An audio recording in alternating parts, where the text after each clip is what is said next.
मेरी मेहनत कशो अज़मतों के भरम, मेरी मेहनत कशो अज़मतों के भरम।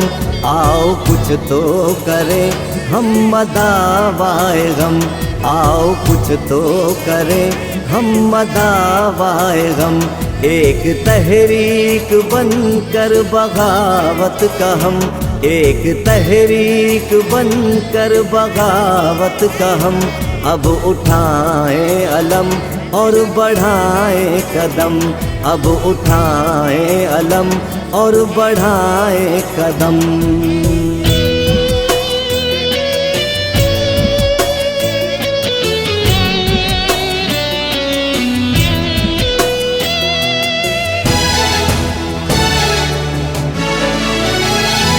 अपनी मेहनत का हमको सिला ना मिले, कोई उम्मीद जब आसरा ना मिले। भूख अफलास का खौफ तारी रहे, सारी हिम्मत बुझे हौसला ना मिले। ऐसा माहौल के जिसमें घुटता हो दम, अब उठाएं अलम और बढ़ाएं कदम, अब उठाएं अलम और बढ़ाएं कदम।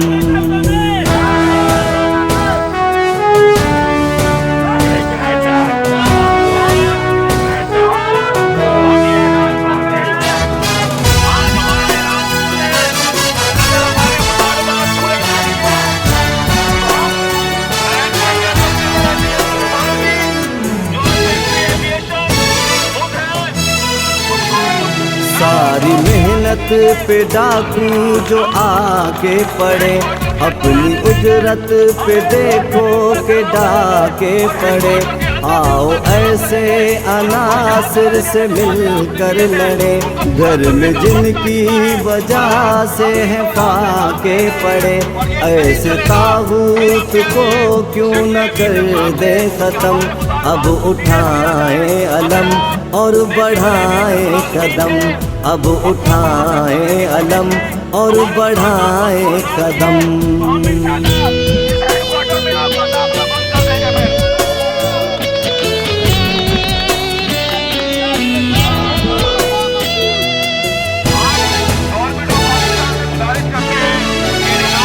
क्यों लगे अपने हक पर ये डाका जनी, क्यों मुसल्लत रहे हम पे फाका कशी। भूखे बच्चों की माँ देख कर बेबसी, साथ बच्चों के माँ क्यों करे खुदकशी।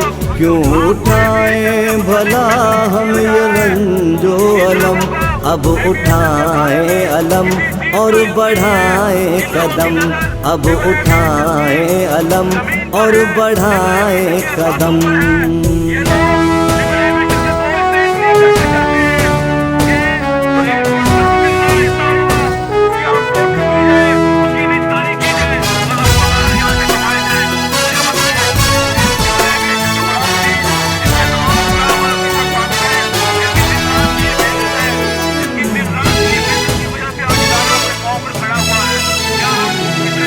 है कि हम किसी को आकर अपने घर पर हाथ डालने देंगे। इंशाल्लाह ये तमाम सिविल एविएशन के एम्प्लॉइज अपने इदारे का दिफा करेंगे, अपने हकूक का दिफा करेंगे और हमारा हाथ उन लोगों के गिरबानों तक होगा जो हमारे इदारे पर बुरी नजर रखते हैं। जब तक लेबर जंग रहेगी, जंग रहेगी, जंग रहेगी। इशरत हुसैन साहब जो 3 इदारों से पेंशन वसूल कर रहे हैं, आप बताएं क्या आज वो पेंशन पर पाबंदी की बातें कर रहे हैं? खुद 3 इदारों से पेंशन ले रहे हैं वो, और कह रहे हैं कि मुलाजमीन की पेंशन का कोई नया रूल लाया जाए और उनकी पेंशन खत्म की जाए। पहले मेरे भाई, अगर आप में कोई जरा भी इखलाकी जुर्रत है, सबसे पहले तो अपनी 3 पेंशन सरेंडर करें। आप कहें जी मैं क्योंकि इस कमेटी का चेयरमैन हूँ, ये मेरी पेंशन 3 थी, मैंने सरेंडर कर दी है। और मैं बाकी लोगों को कहता हूँ कि वो लोग भी जो गवर्नमेंट की पॉलिसी होगी उसको कबूल करें, फिर तो हम कबूल करने के लिए तैयार हैं। लेकिन इस तरह नहीं हो सकता कि आप 3 इदारों से पेंशन लेते रहें और हमें कहें कि आप पेंशन के हकदार नहीं हैं। ये इदारा भी हमारा है, ये मुल्क भी हमारा है इस इदारे के मालिक इस इदारे के लोग हैं, इस इदारे के एम्प्लॉइज हैं। इस इदारे के मालिक ये जुल्फी बुखारी नहीं है, रज़ाक दाऊद नहीं है, इशरत हुसैन नहीं है, जो वज़ीर आज़म को पट्टियां पढ़ा रहे हैं निजकारी की, जो वज़ीर आज़म को पट्टियां पढ़ा रहे हैं कि इसके 2 हिस्से कर दिए जाएं।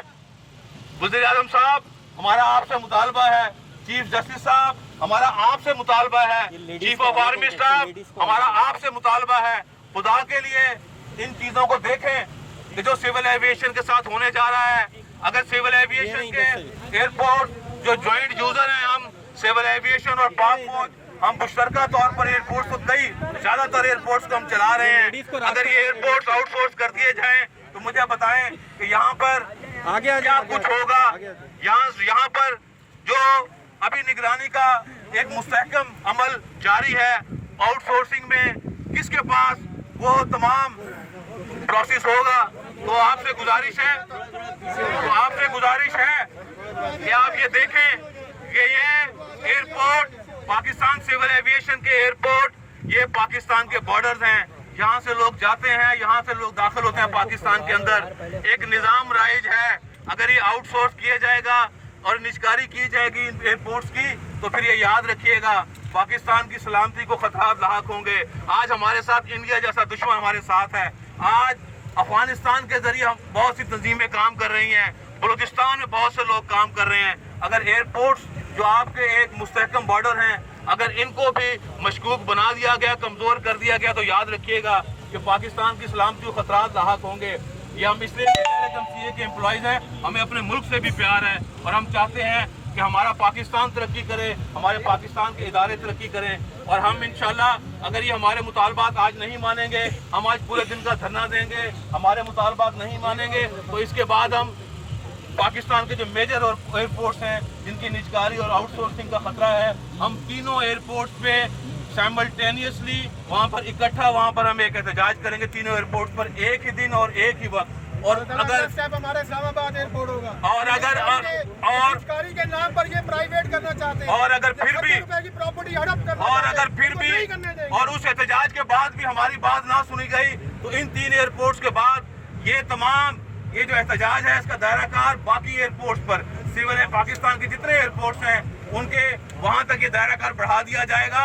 और उसके बाद हम इंशाल्लाह फिर हेडक्वार्टर में एक फैसला कून धरना देंगे जिसमें भूख हड़ताल भी की जाएगी, तमाम एम्प्लॉइज को इकट्ठा किया जाएगा, सारे एयरपोर्ट से लोग आएंगे इंशाल्लाह और उस वक्त फिर हमारे मुतालबात हल ना होने तक नहीं उठेंगे इंशाल्लाह। अफजल भाई, हम जो हैं ये जितने भी लोग बैठे हुए हैं आज के धरने के बाद ये सब ने मुश्तरका फ़ैसला है, जेक के जॉइंट एक्शन कमेटी का मुश्तरका फ़ैसला है कि जीजी जब यहाँ बैठता ही नहीं है, जब हमारे हालात या हमारे उसके लिए उसको कोई दर्द दिल नहीं है, तो आज के बाद DGCA हसन नासिर जामी इस दरवाजे से अपने ऑफिस में नहीं जाएगा। ये उनके लिए मना है।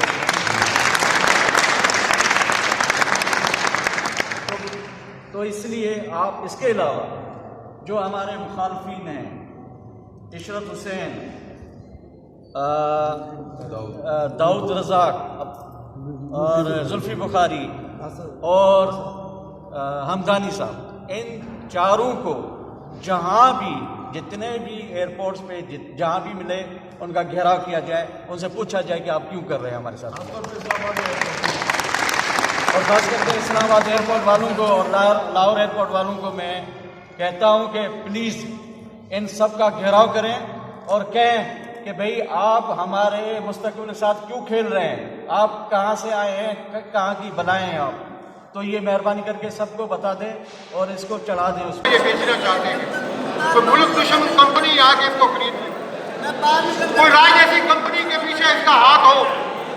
ये तो मुल्क को दांव पर लगा रहे हैं, तो हमारे मुल्क को बर्बाद करने जा रहे हैं। ये हमदानी जैसे लोग जो डीजी बनने की ख्वाहिश में सिविल एविएशन के सारे राज उनको नई से नई पॉलिसी बना के दे रहे हैं। हमदानी साहब सुन लें, आपको सिविल एविएशन में हम घुसने नहीं देंगे। गो हमदानी गो, गो हमदानी गो, गो हमदानी गो, गो हमदानी गो। हम उसके घर तक पहुंचेंगे, उसको सबका सांस नहीं लेने देंगे।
जवाब नहीं देता।